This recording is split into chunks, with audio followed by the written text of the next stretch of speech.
C'est une joie d'être avec vous ce matin. Vraiment une joie à voir tout le monde. Que le Seigneur vraiment vous bénisse. C'est bien d'être dans sa présence. Ce qui est important, c'est la parole de Dieu et la présence de Dieu.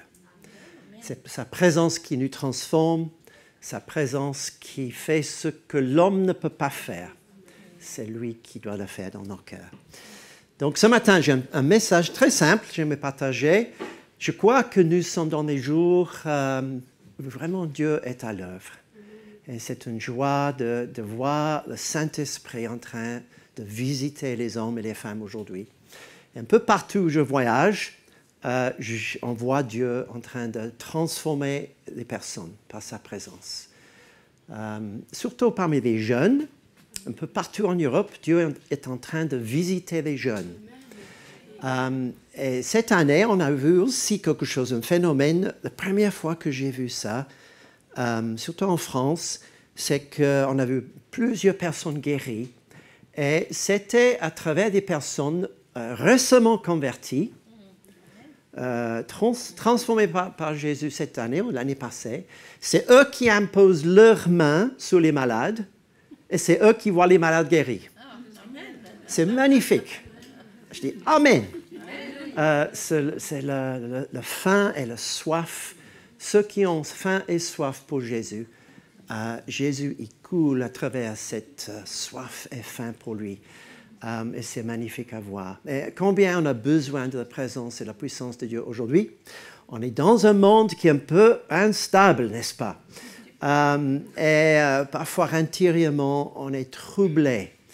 Mais pour ceux qui connaissent Jésus, on sait qui est le chef, qu'il a toutes choses entre ses mains. Et c'est lui qui prend soin de nous, mais aussi nous avons une magnifique mission devant nous. Tellement de personnes qui cherchent une réponse aujourd'hui pour leur vie. Et pour ceux qui connaissent Jésus, on sait en qui c'est. Et c'est dans la personne de Jésus-Christ. Donc, j'ai juste 2-3 choses à partager avec vous, avec une histoire. Et puis après, j'aimerais prier un moment de prière avec vous. Parce que je crois que ça, c'est important. La parole, on est nourri spirituellement par la parole. C'est comme un bon repas. Lorsque la parole nous touche intérieurement, comme on est nourri physiquement, la parole de Dieu nourrit l'esprit de l'homme intérieurement. On est nourri en ça m'a fait du bien, la parole. Mais aussi, lorsque sa présence nous touche, on est rempli avec sa présence. Et Jésus, lorsqu'il marchait chaque jour, Jésus ne se levait pas le matin en se disant « Mais je vais voir combien d'âmes sauvées aujourd'hui. Je vais voir combien de personnes guéries aujourd'hui. » Ce n'était pas son but. Il se levait en disant « Père, ma relation avec toi d'abord. Père, qu'est-ce que cette partage, cette communion, cette cœur à cœur avec toi. Merci Père parce que je peux suivre tout ce que tu me montres aujourd'hui. » Et à la fin de sa journée, c'était souvent « Père, est-ce que j'ai fait tout ce que tu m'as demandé à faire aujourd'hui?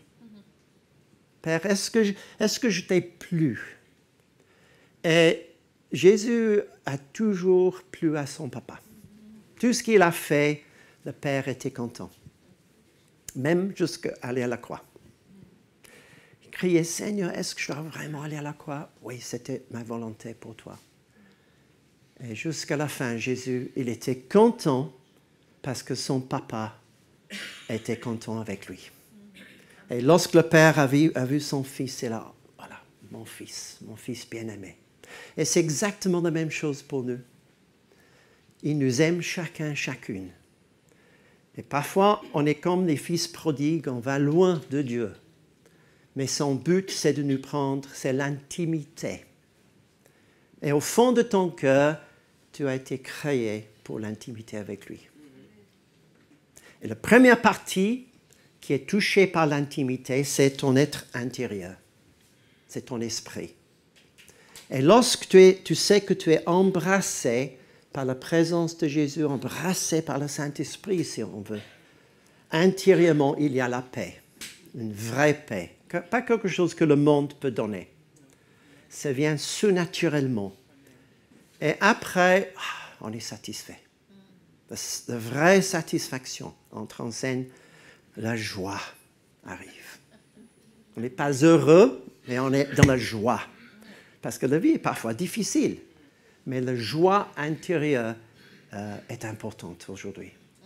Et c'est la joie du Seigneur qui nous donne sa force. C'est la joie du Seigneur qui nous donne la force du Seigneur. Avec la force du Seigneur, il y a des solutions. Et c'est en lui, c'est en Jésus. Alléluia. Donc Jésus, il marchait chaque jour en disant, Seigneur, mon Père, je veux faire tout ce que tu me demandes à faire. Et c'est aujourd'hui inclus. Qu'est-ce que Dieu va faire aujourd'hui, même dans cette réunion? Qu'est-ce que Dieu veut faire avec ma vie demain, après-demain, dans mon boulot, mon mariage, etc., etc. Père, je veux que ta volonté soit faite dans ma vie et à travers de ma vie. Alléluia. Voilà un petit verset. Dieu aussi, j'aimerais juste dire que Jésus, il est venu sur la terre, il marchait sur la terre. Personne n'a compris Jésus.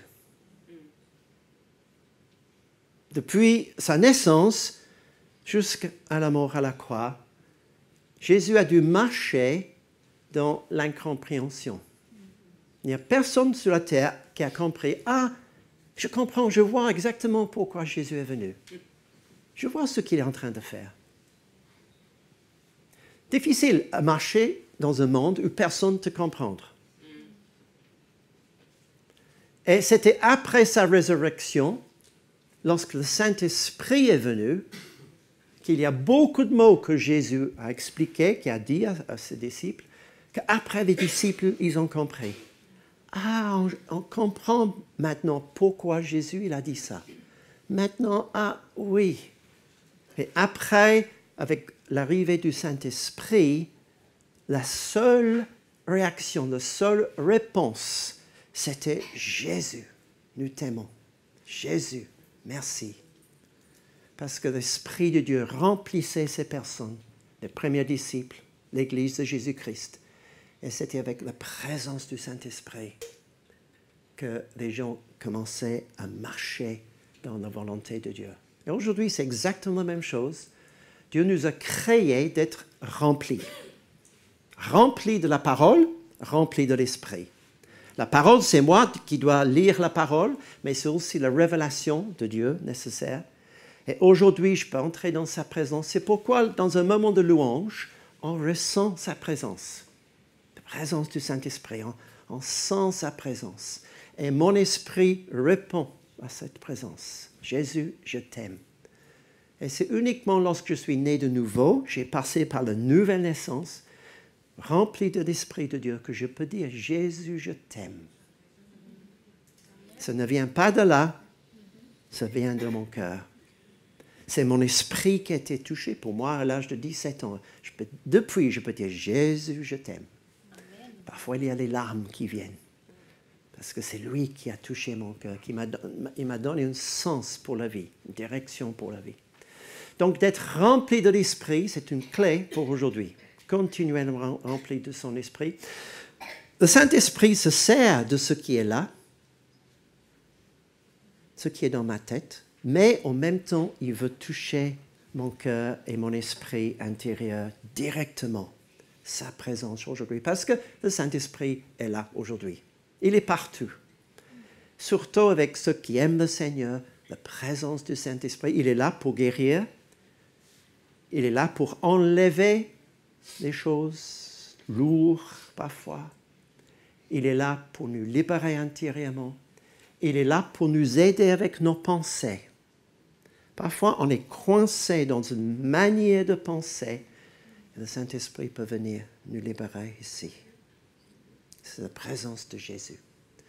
On avait une fille, il y a 3 mois, en France, depuis 37 ans. Elle marchait avec quelque chose intérieurement très lourd. Et puis, il y avait une jeune fille qui est venue dans la réunion. Elle a juste prié pour cette fille. Elle dit, Seigneur, merci. Viens libérer Sarah, elle s'appelle. Puis, instantanément, c'est comme un point était enlevé de sa vie intérieure et tout à coup, elle était libérée intérieurement. Avec un grand sourire après. Jésus! Parfois, c'est un mystère. Pourquoi elle portait ça pendant toutes ces années, et puis tout à coup, la présence de Dieu touche. Et on est dans des jours où le Saint-Esprit touche aujourd'hui. On ne peut pas manipuler ça. On ne peut pas forcer ça. C'est Dieu qui est souverain. Mais il est en train de le faire. Et je crois que c'est l'heure pour l'Europe aujourd'hui. Combien on a besoin. Donc, la parole. On va lire une histoire. On va voir comment Jésus, vous allez remarquer dans l'histoire que Jésus n'a pas dit beaucoup de paroles. Il n'a pas parlé beaucoup. Donc, c'est Luc chapitre 7 à partir du verset 36. Et c'est l'histoire d'une femme qui est venue envers Jésus. Je cherche en français, ça peut nous aider. Voilà. Un pharisien pria Jésus de manger avec lui. Jésus entra dans la maison du pharisien et se mit à table. Et voici une femme pécheresse qui se trouvait dans la ville, ayant su qu'il était là à table dans la maison du pharisien, apporta une vase d'alabâtre plein de parfums. Et s'étant derrière, aux pieds de Jésus, elle pleurait. Et bientôt, elle lui mouilla les pieds de ses larmes. Puis les essuya avec ses cheveux et baissa et les oignit de parfum. Le pharisien qui l'avait invité, voyant cela, dit en lui-même, « Si cet homme était prophète, il connaîtrait qui et de quelle espèce est la femme qui le touchait. Il connaîtrait que c'est une pécheresse. » Jésus prit la parole et lui dit, « Simone, j'ai quelque chose à te dire. »« Maître, parle, répond-il. » Un créancier avait 2 débiteurs. L'un devait 500 deniers et l'autre 50. Comme il n'avait pas de quoi payer, il leur remit à tous 2 leurs dettes. Lequel l'aimera le plus? Simon répondit, « Celui, je pense, auquel il le plus remis. » Jésus lui dit, « Tu as bien jugé. » Puis, se tournant vers la femme, il dit à Simon, « Vois-tu cette femme? Je suis entré dans ta maison, et tu ne m'as point donné d'eau pour laver mes pieds. Mais elle les a mouillés de ses larmes, elle les a essuyés avec ses cheveux. Tu ne m'as point donné de baisser. Mais elle, depuis que je suis entré, elle n'a point cessé de me baisser les pieds. Tu n'as point versé d'huile. Tu n'as point versé de l'huile sur ma tête. Mais elle a versé du parfum sur mes pieds. C'est pourquoi je te dis, ses nombreux péchés ont été pardonnés, car elle a beaucoup aimé. Mais celui qui a, on pardonne peu, aime peu. Et il dit à la femme, tes péchés sont pardonnés. Ceux qui étaient à table avec lui se mirent à dire en eux-mêmes, qui est celui qui pardonne même des péchés? Mais Jésus dit à la femme, ta foi t'a sauvée, va en paix. C'est une magnifique histoire, je trouve. Magnifique histoire.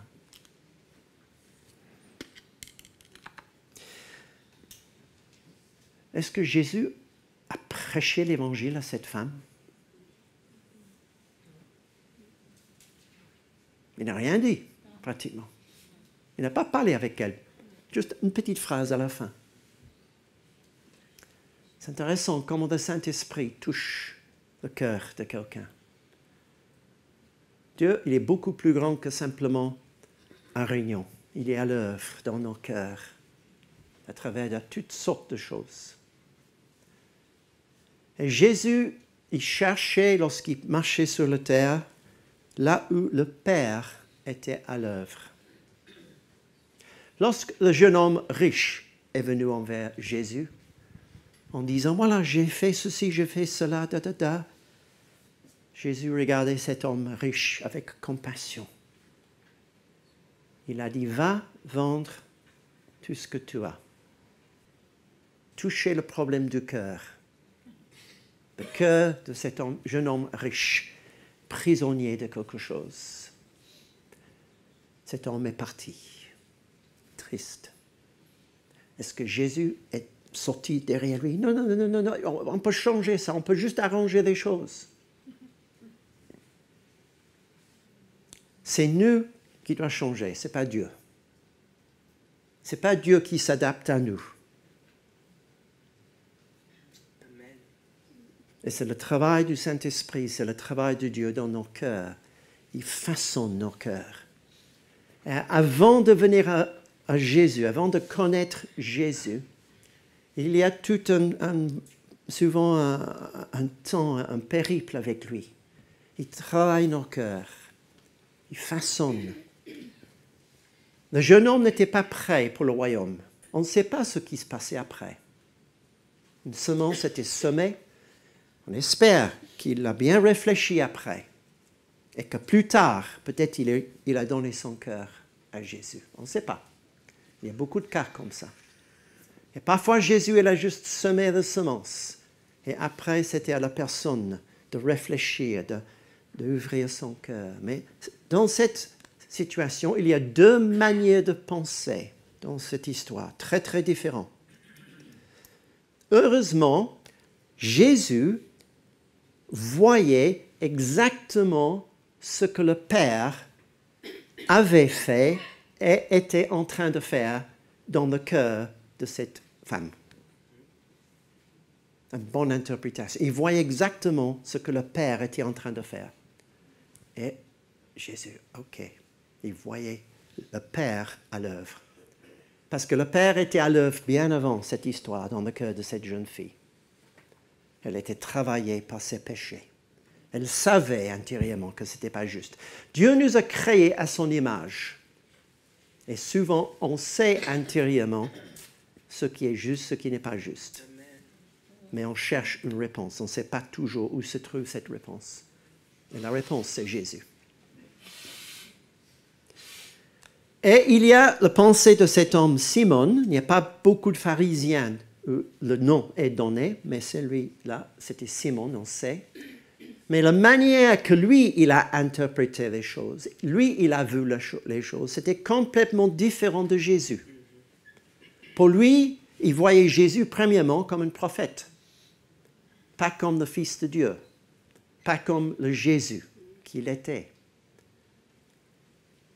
Lorsqu'il a vu cette femme en train de pleurer, il se disait, mais si lui, il était un vrai prophète, il n'aurait jamais permis ça. Il a complètement mal compris pourquoi Jésus est venu. Jésus est venu pour nous libérer intérieurement de nos péchés. Jésus est venu pour guérir les malades, pour guérir les vies, pour que je puisse devenir la personne et entrer et devenir la personne que Dieu m'a créé d'être. Donc, cette femme, elle arrive et elle sait pas le langage. Pour elle, ce n'était pas une question « Oh, il faut que je prenne un pas de foi. Il faut que je cherche, je trouve Jésus. Et c'est là que cette rencontre avec Jésus, ça va changer ma vie. » Simplement, elle a été touchée par quelque chose intérieurement. Le Père avait touché son cœur. Quelque chose de la sainteté de Dieu. Je crois que dans le salut, il y a quelque chose de la sainteté de Dieu qui nous touche intérieurement. Avec la repentance, avec un désir pour Jésus, on ne comprend pas tout. Mais intérieurement, lorsque Jésus commence à travailler le cœur, on sent quelque chose de bien, la paix, quelque chose de sa présence. Et oui, ça c'est bon, j'aime ça. Souvent, lorsqu'on prie pour les gens à l'extérieur, des personnes qui connaissent Jésus, qui ne connaissent pas Jésus. Après, on dit, ça va après la prière? Oh oui, c'était pas mal ça. Tu peux prier encore. Parce que c'est la présence de Jésus. Ils ne comprennent pas forcément que c'est Jésus. C'est sa présence. Et cette femme, elle est venue derrière Jésus. Et pour elle, c'était le fait d'être un homme pur, saint, un homme, pour la première fois, elle pourrait avoir une vraie relation avec lui. Un homme qui ne cherchait pas d'autre chose. Elle pleurait. Elle pleurait. Elle a oint Jésus avec le parfum. C'est magnifique. Elle n'était pas encore dans une église. Elle n'était pas formée par l'église. Pour elle, c'était naturel. Touchée par la présence de Jésus, pour elle, c'était un moment de louange. Jésus, merci. Jésus, je t'aime. Jésus, j'exprime de mon cœur, je te donne une offrande. C'était naturel, son cœur. Elle pleurait. Et Jésus, il était là, je pense, pendant plusieurs moments, et il a apprécié cette offrande de louange et adoration. C'était l'œuvre de la présence du Père dans le cœur de cette femme. Un cœur touché, un cœur transformé, un cœur qui désirait Jésus. Le royaume de Dieu, avec toute la puissance du royaume, entrait dans sa vie. Et je crois après, elle était complètement libérée. Libérée de la puissance du péché. Mais l'autre homme, avec ses copains derrière, avec les cœurs endurcis, les cœurs religieux, interprétaient les choses d'une manière complètement différente. Et pour eux, c'était deux mondes, deux manières de voir totalement différentes. Une où il y avait l'activité du Saint-Esprit, les yeux qui voyaient le Père à l'œuvre. Les autres qui voyaient, ils ont mal compris, mal interprété, mal vu ce que le Père était en train de faire. Et Jésus, à la fin, il a dit, voilà, à cette femme, va ta foi. Probablement, c'est le premier mot spirituel qu'elle a compris. Ah, ce que je viens de faire, ça s'appelle la foi. Ah, bon. Elle a pris après ce qu'elle venait de faire. Ça, c'est un pas de foi. Ok, très bien. Ta foi t'a sauvé. Va. Tu es une femme libre. Tu es une femme libre. Intérieurement, tu es une femme libre. Et automatiquement, je crois que cette femme, elle est partie. Et probablement, elle a très vite cherché Jésus après pour le suivre. Parce qu'une fois que le cœur est touché, automatiquement, on va là où Jésus il est à l'œuvre. On cherche les choses de Dieu. On cherche l'activité du Saint-Esprit. On cherche les frères et sœurs qui aiment Jésus. La famille de Dieu. C'est un automatisme lorsqu'on est rempli du Saint-Esprit. Jésus n'a jamais vraiment dit aux gens, voilà, il faut aller dans une école biblique, il faut aller à l'église. Simplement, souvent, il a dit, va, c'est tout, ou viens, suis-moi. Et les gens, ils ont trouvé le chemin. Une fois le cœur touché, on commence à chercher la nourriture spirituelle. On commence à chercher Jésus. Amen. Alléluia. Donc, c'est une histoire pleine d'enseignements. Il y a beaucoup de choses dans cette histoire.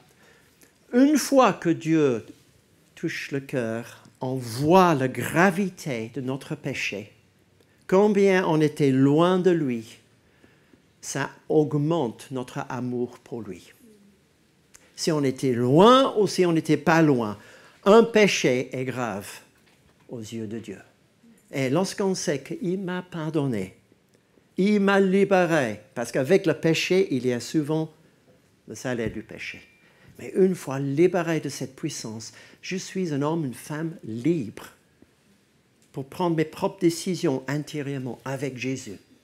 Et maintenant, mon désir, ce n'est pas d'être en auto, je ne suis plus un esclave, un autopilote du péché. Je suis libéré du péché et je peux prendre mes propres décisions avec et pour Jésus. Vie transformée. Alléluia. La puissance de l'Évangile n'a pas changé aujourd'hui. Et je crois que le monde qui devient de plus en plus difficile, c'est un moment, pensez à la récolte. Dieu veut toucher les vies aujourd'hui. Et Dieu, il est plus grand que chaque problème. Il est plus grand. Mais c'est lui, c'est sa présence, c'est son nom, c'est la puissance du royaume de Dieu. C'est rien à faire avec nous. Et nous voulons vraiment le laisser agir comme lui, il veut aujourd'hui dans son Église et dans nos vies. C'est Jésus qui va régner à travers de son peuple. Alléluia. Je vais simplement terminer en demandant pour ceux qui aimeraient recevoir la prière aujourd'hui, simplement que tu te lèves de ta place et on va juste prier que le Saint-Esprit te touche. Donc si vous aimeriez recevoir la prière, levez-vous simplement de votre place. Je vous invite, c'est entre toi et le Seigneur. Si tu as besoin d'accepter, tu aimerais accepter Jésus pour la première fois, c'est le moment. S'il y a d'autres choses, une guérison, etc., simplement, c'est entre toi et lui. Je vais prier. Si tu es un chrétien et tu aimerais juste imposer ta main sur quelqu'un à côté de toi, sentez-vous libre, juste d'imposer une main sur quelqu'un. Et je vais juste inviter Jésus à toucher vos cœurs. S'il y a des chrétiens à côté, vous aimeriez imposer vos mains, sentez-vous libre. Merci Jésus. Merci Jésus. Merci Jésus. Alléluia Jésus. Saint-Esprit, merci pour ta présence. Viens maintenant Jésus. Viens maintenant Jésus. Tu vois chaque cœur, là où il y a des besoins Seigneur, pour des cœurs qui s'ouvrent à toi pour la première fois. Seigneur, viens Jésus faire un miracle. Viens prendre ta place, Seigneur, ta présence. Pour ceux qui cherchent autre chose, Seigneur, tu es là. Viens pour des guérisons. Sois guéri maintenant dans le nom de Jésus. Liberté dans les pensées au nom de Jésus. Sois libre. Que la paix de Dieu te transforme.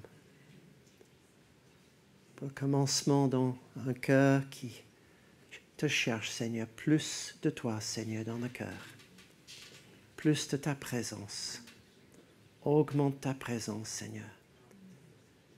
Problème d'arthrite, d'arthrose, au nom de Jésus, sois libéré maintenant. Dans le nom de Jésus. Qui souffre avec des craintes, Seigneur, tourmenté au nom de Jésus, sois libre maintenant. L'ennemi n'a plus de pouvoir. Merci Jésus. Tu libères les captifs. Au nom de Jésus. Merci. Merci. Amen.